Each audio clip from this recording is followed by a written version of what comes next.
Hello guys, hello everybody! Pessoal, uma rápida explicação para a revisão de vocês aí para a prova.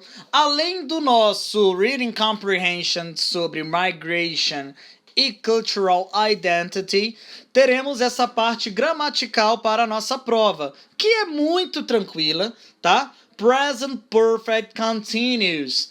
Tendo em vista que nós já estudamos Simple Past, Present Perfect, o Present Perfect Continuous é o mais tranquilo, tá? Primeiro, porque ele só tem praticamente uma forma. Segundo, porque praticamente também só tem duas conjugações você precisa saber. O verbo quase não muda, pouquíssima coisa que você tem que saber aí. Por exemplo, qual é o uso do Present Perfect Continuous? Ele também é usado, assim como Present Perfect, para ações que estão acontecendo, tá? Ou seja, one event in progress immediately before or up to, until another time or event. Ou seja, eu tenho um período que começa, que é esse event, e vai ainda em progresso, em andamento. O present perfect também tem essa função. Porém, para esse tipo de situação, o present perfect continuous é muito mais usado, tá? Qual é a estrutura?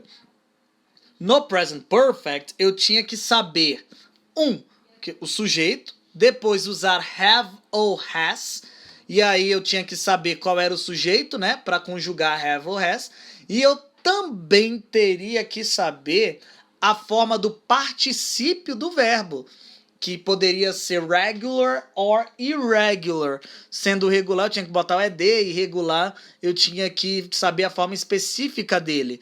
Então eu tinha muita coisa para saber. Aqui no Present Perfect Continuous ele é bem tranquilo. Por quê? Eu tenho sujeito também. A única coisa basicamente que eu preciso saber é também conjugar o have, né? Para saber se eu uso have ou has. Porém, o único verbo que vai estar na forma do particípio é been. Você só tem que saber do been. E o verbo principal?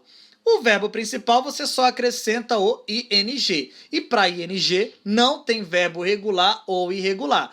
Você coloca o ing e tá tudo ok. Tem umas regras específicas do ing, mas a gente já falou sobre isso há muito tempo atrás.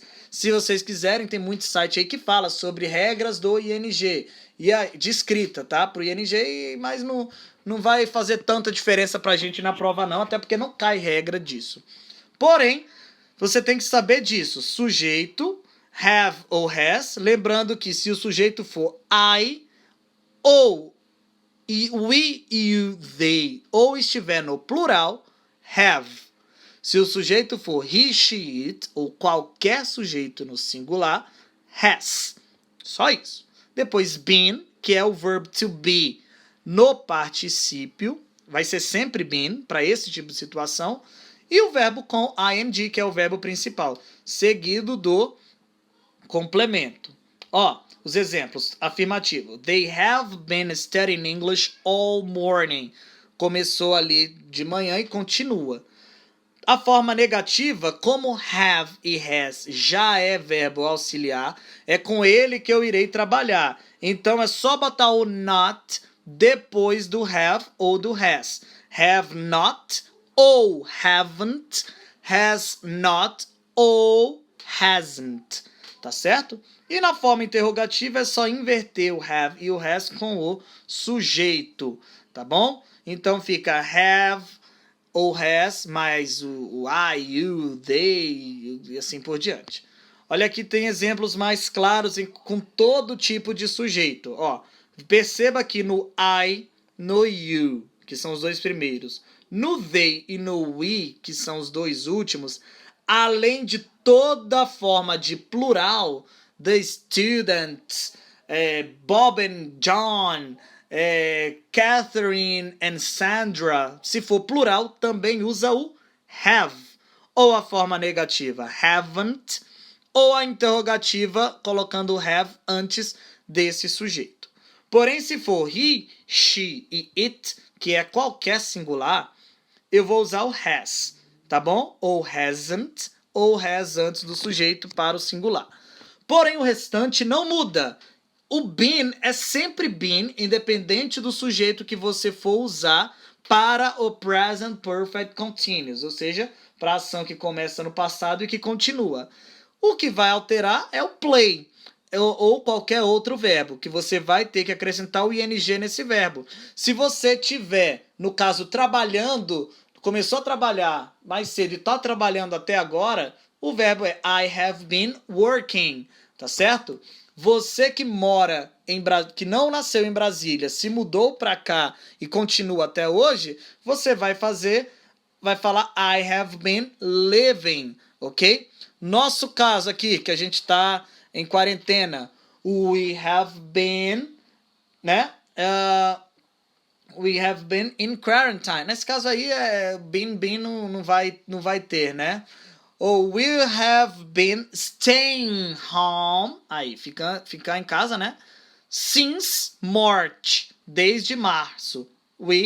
Nós, have been staying. Temos ficado, né? At home since March. Percebam que, se a gente traduzir, pode não dar o resultado que a gente quer. Entretanto, para o inglês não vale a tradução. Você tem que pensar em inglês. Você precisa pensar que se a situação começa no passado e continua, você usa essa estrutura. No português eu posso não usar, em inglês eu uso, tá? Outros exemplos. You have been waiting here for 2 hours. Tá? Você tem esperado aqui por 2 horas. Have you been waiting here for 2 hours? You have not or haven't been waiting here for 2 hours. E assim por diante. Dei uma lida nesses exemplos, tá? Lembrando que para as perguntas eu também posso ter os W8 questions antes do have e do has para respostas mais específicas, tá? What, o que, why, por quê, where, onde, when, quando, tá? How long, por quanto tempo. How long have you been taking English classes? Por quanto tempo você tem tido aulas de inglês, tá? E assim por diante. Qualquer dúvida, estou à disposição por mensagem, pergunte no fórum, tá certo?